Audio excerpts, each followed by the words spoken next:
Hey everyone, welcome back to my channel. I'm Pratiksha Mutro Chakraborty. তোমরা দেখছো আমার vlog channel Pratiksha Mutro Vlogs. এখন বাজে হচ্ছে 12:30। আমার 12:30 অ্যাকচুয়ালি বেজে গেছে, 1:45 মতন বাজে। আমি রেডি হয়ে গেছি। আজকে সকালে অ্যাকচুয়ালি একটু দেরি হয়ে গেছে, একটু কাজ ছিল, আমার কাজ নয় বিতোষকের কাজ, সেটা করতে গিয়ে একটু দেরি হয়ে গেছে। তো ঠিক আছে, অসুবিধা নেই। নাহলে অন্যদিন আমি ওই 12টা নাগাদ বেরোলে 1টার মধ্যে পৌঁছে যাই হচ্ছে লেক টাউন। আজকে বেরোতেই দেরি, তো পৌঁছাতে 1:30-2 হয়ে যাবে। মাকে আমি ফোন করে বলে দিয়েছি যে আমার একটু দেরি হবে। সো এখন একটা ক্যাব বুক করে বেরোই, যাচ্ছি লেক টাউন। তোমাদেরকে কালকেই বলেছিলাম যে এখন একটা সপ্তাহ, মানে এই সপ্তাহটা আমি লেক টাউনে থাকবো। সানডে বিতোষক আমাকে গিয়ে নিয়ে আসবে। তো হ্যাঁ, এখন ক্যাবটা বুক করি, বেরোই, তারপরে হ্যাঁ দেখি আর কি করি কি না করি। যেটাই করবো সে তোমাদের সাথে শেয়ার করবো। সো সঙ্গে থাকো, দেখতে থাকো। আই হোপ তোমাদের ভালো লাগবে।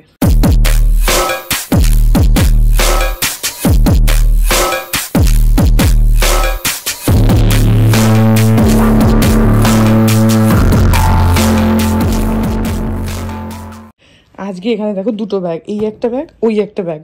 দুটো ব্যাগ কেন? কারণ বিতোষকের অনেকগুলো জামা আছে যেগুলো ও বারবারই বলছিল যে লেক টাউনের বাড়িতে আমাদের যে হাউস হেল্প আছে না, ওকে দিতে আর কি। দিন ধরে বলছিল, ও গুছিয়ে দেয় না, আমারও নিয়ে যাওয়া হয় না। আজকে দিয়েছে, কালকে বসে বসে গুছিয়েছে। তো এখন যেহেতু আমি একটা সপ্তাহ লেক টাউনে থাকবো, এখন নেক্সট এই উইকটা তোমরা পুরোটাই লেক টাউনের ব্লগসই দেখতে পাবে। সো সেই জন্য আমি ওই ব্যাগটা করে নিয়ে যাচ্ছি। ব্যাগটা বাই দেবে আবার জয়শ্রীদির, তো ওটাকে আমি ফেরত নিয়ে আসবো। এনিওয়েজ এখন তাড়াতাড়ি করে ক্যাবটা বুক করি। এখন ক্যাবটা এসে গেছে, এখন বেরোচ্ছি।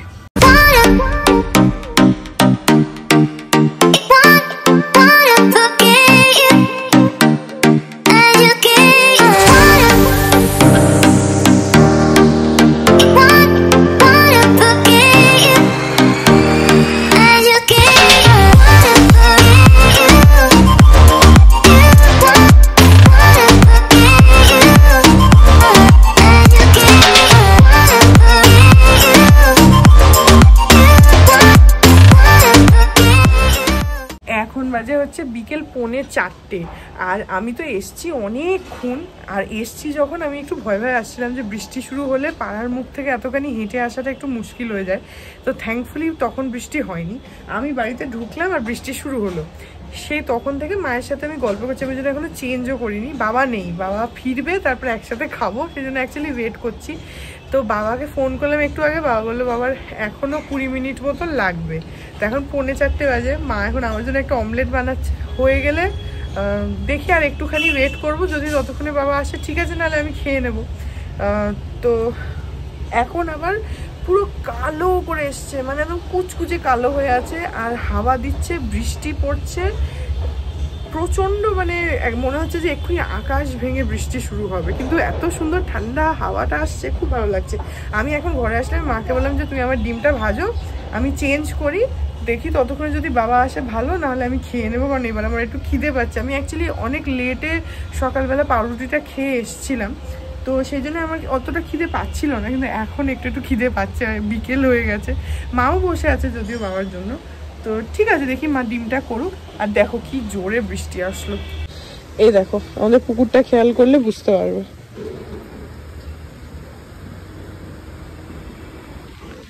আর আকাশে মেঘ দেখো, ক্যামেরাতে অনেকটা ব্রাইট হয়ে যায়, কিন্তু অ্যাকচুয়ালিতে আর একটু অন্ধকার আসে, পুরো কালো করে এসছে। এখন দেখো 3:45 বাজে, 3:30 অ্যাকচুয়ালি। তো কি অবস্থা, এখনই বাবা আসবে আর পুরো ভিজে যাবে। হয়তো রাস্তায় অন্য কোথাও বৃষ্টি পেয়েছে কিনা জানি না, তো এখানে যদি এর মধ্যে আসে তাহলে তো পুরো ভিজেই যাবে। কিন্তু খুব সুন্দর হাওয়া দিচ্ছে, ঠান্ডা একদম হাওয়াটা। তো যাই হোক, এখন আমি গিয়ে আগে চেঞ্জ করি। এসে থেকে আমি আর মা গল্প করছি সোফায় বসে বসে, তো চেঞ্জও করিনি। আমি ভাবছিলাম যে খেয়ে উঠে তারপরে একবারে চেঞ্জ করব, কিন্তু অনেকটা দেরি হয়েই গেছে যখন, তখন চেঞ্জ করে একবারেই খাই। এই যে তোমার বাবা তোমার জন্য পাঠিয়েছে আনন্দ মেলা। আগের বার বাবা নিয়ে এসেছিল না, এবারে বলছে যে দাঁড়াও আমি একটা পাঠিয়ে দেব। ওরটা এসছে তো, তখনই বলেছে যে এটা কিনে রাখা রয়েছে, আমি আসিনি বলে, না হলে বলছিল এরকম কোরিয়ার করে পাঠিয়ে দিতে। তাই বললাম যে আমি তো যাবোই, ওই জন্য কিনে পাঠিয়ে দিয়েছি। এখন হ্যাঁ বলে দাও। আমাকে বললো যে তুমি যখন যাবে তাহলে তুমি নিয়ে যেও। নাহলে ওরকমই কোরিয়ার করে, আমি যদি না আসতাম তাহলে কোরিয়ার করে পাঠিয়ে দিত। খুব ভালো। 1 সপ্তাহ আগেই কেনা হয়েছে, পাপাকে দিয়ে কিনিয়ে এনেছে। এখন বাজে 4:30, খাওয়া দাওয়া হয়ে গেছে। মা আমার জন্য একটু পরোটা করেছিল, পরোটা আর পনির, আর তার সঙ্গে অমলেট। অমলেট তো বললামই বানাচ্ছে। মাঝখানে একটা পুরো ঝড় উঠলো।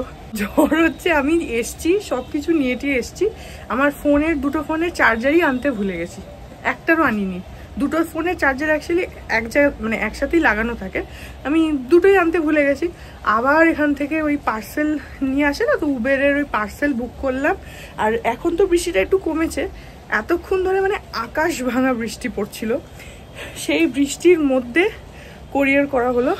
ওখানে আমি অ্যাড্রেস সেট করলাম, ওই বাড়ি থেকে এই বাড়ি। ওখানে আবার পাপা ভালো করে ওটাকে প্যাক করে খামে টামে করে পুড়ে প্লাস্টিক একদম সিল করে দিয়েছে যাতে জল নষ্ট না হয়। ওখান থেকে মানিরা ওদেরকে দিয়ে দিল, ছেলেটা এসে আবার আমাকে পৌঁছালো। চার্জারই আনতে ভুলে গেছি, চার্জার ছাড়া কী করে থাকবো, এখন থাকবো 1 সপ্তাহ, তো চার্জার ছাড়া তো থাকা যায় না, চার্জার তো আমার এক্ষুনি দরকার। তো সেই জন্য আমি আবার বুক করলাম। এখন এই ফেসিলিটিটা হয়ে কী যে সুবিধা হয়েছে, এরকম এমার্জেন্সিতে চট করে জিনিস লাগলে। আর আমি কখনো চার্জার নিতে ভুলি না, যে কী হয়েছে ভুলেই গেছি চার্জারটা। লাস্টে ফোন দুটো না চার্জে লাগানো ছিল, তো ওখান থেকে রিমুভ করলাম, কিন্তু তারপরে চার্জারটা ছেড়ে ফোন দুটো নিয়ে চলে এসেছি।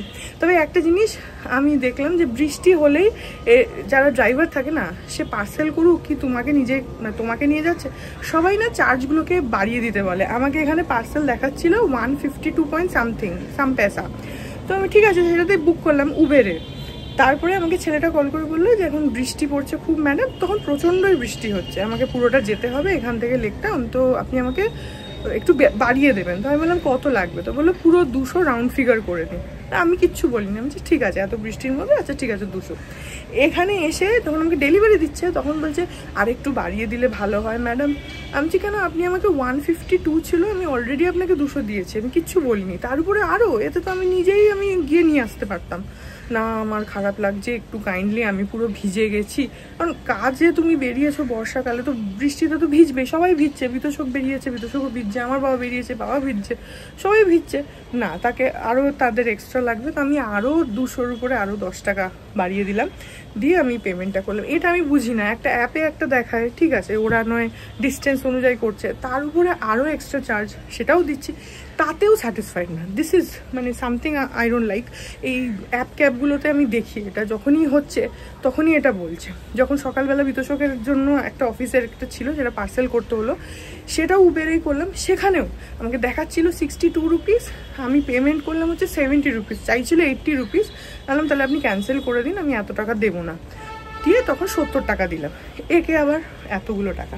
যাই হোক, এখন আমি ঘরে যাই, এখন একটু রিল্যাক্সড। আমি একদম চার্জার নেই দেখে একদম পাগলা পাগলা হয়ে গেছিলাম। আর পুজোর আগে তো আনন্দ মেলা যেটা বেরোয়, তো আমাদের ওই বাড়িতে তো আনন্দ মেলা আসেই। তো গতবার না বিতোষকের পড়া শেষ হয়ে গেছিলো, তারপরে বাবা আবার ওরটা নিয়ে এসেছিলো গত বছরের আনন্দ মেলাটা। এবারে বিতোষকেরটা পাপা কিনিয়েছে, তো তারপরে বিতোষক আমার বাবার জন্য একটা আনন্দ মেলা কিনেছিল, সেটা আমি আজ এবার নিয়ে এসেছি, ওটাই দিলাম বাবাকে। এখন বাজে হচ্ছে রাত্রি 10:30, আর সারা দুপুর ধরে আমি আর মা গল্প করলাম সোফায় বসে বসে। লেকটাউনে আসলে এটাই হয়, খালি গল্প গল্প গল্প, যদি না বেরোই তাহলে গল্পই করতে থাকি। তো গল্প করলাম, তারপরে একটুখানি টিভি দেখলাম, তারপরে মাকে ওই ইউটিউবে কয়েকটা জিনিস দেখিয়ে দিলাম। এখন মা রুটি করছে, খাবো। তরকারি করলো, তার আগে তরকারি হয়ে গেছে। তো রাতের তরকারিটা অ্যাকচুয়ালি মাকেই করতে হয়, ওটা রান্নার মাসি করে যায় না, তো সেই তরকারিটা আমার হয়ে গেছে, এবার খালি রুটি করছে। আমি বললাম যে 10:30 বাজে রুটি করো, কারণ 11টা নাগাদ আবার বিতোষক ফোন করে, তো তখন খেতে খেতে অসুবিধা হয়। তো হ্যাঁ, এখন মায়ের রুটিটা হোক। এতক্ষণ ধরে টিভি দেখলাম, গল্প করলাম, বাবাও আসলো, তারপর বাবার সাথেও গল্প করলাম। এখন বাবা একটু খবর চালিয়েছে, আমি একটু ঘরে আসলাম ওই জন্য, কারণ ফোনগুলোকে চার্জে দিতে হবে। আমার অ্যান্ড্রয়েড ফোনটা তো পুরো চার্জই একদম 20%-এ নেমে গেছে, আইফোনটা তবু আছে। আজকে না খুব চাপ, মানে টেনশনে পড়ে গেছিলাম, এই বাবা চার্জার আনিনি, কি হবে না হলে আমাকে আবার ফেরত যেতে হতো, কারণ চার্জার ছাড়া কি করে থাকবো, তো সেই জন্য আমাকে যেতেই হতো ফেরত। আবার থ্যাঙ্কফুলি এই সার্ভিসগুলো স্টার্ট হয়েছে, এই পার্সেল ডেলিভারি। তো এনিওয়েজ এখন মায়ের রুটিটা হোক, তারপরে খাওয়া দাওয়া করবো। এখন বাজে হচ্ছে রাত্রির 12টা, আমাদের খাওয়া দাওয়া সব হয়ে গেছে, বিতোষকের সাথে কথাও বলে নিলাম, সেই ব্লগটা এখানে এন্ড করে দিচ্ছি। আজকে সেরকম কিছুই করিনি, তো তার মধ্যে থেকেও যেটুকু যা করেছি তোমাদের সাথে শেয়ার করলাম। সো আই হোপ ব্লগটা তোমাদের ভালো লাগলো, যদি লাগে then please do like and comment, আর আমার চ্যানেলটাকে যদি এখনো প্লিজ সাবস্ক্রাইব না করে থাকো তাহলে প্লিজ সাবস্ক্রাইব করো, পাশে একটা বেল আইকন আসবে সেটাকে প্রেস করো আর অল অপশনটা ক্লিক করে দাও, যাতে আমি চ্যানেলে নতুন ব্লগ দিলেই সেটা নোটিফিকেশন সবার আগে তোমাদের কাছে পৌঁছে যায়। আর এই চ্যানেলে নতুন ব্লগ আসে এভরিডে। আর তোমরা আমাকে আমার সোশ্যাল হ্যান্ডেলসগুলো ফলো করতে পারো, ফেসবুক, ইনস্টাগ্রাম, থ্রেডস, সব কিছু লিঙ্কস দেওয়া রয়েছে ডেসক্রিপশন বক্সে। তো হ্যাঁ, চলো তোমাদের সাথে আমার দেখা হবে কাল আবার একটা নতুন ব্লগ নিয়ে। ততক্ষণ অব্দি ভালো থেকো, tata. Hearts beat to the city streets. We began to feel the fire. We rise like tall buildings as the chemicals, they take us higher.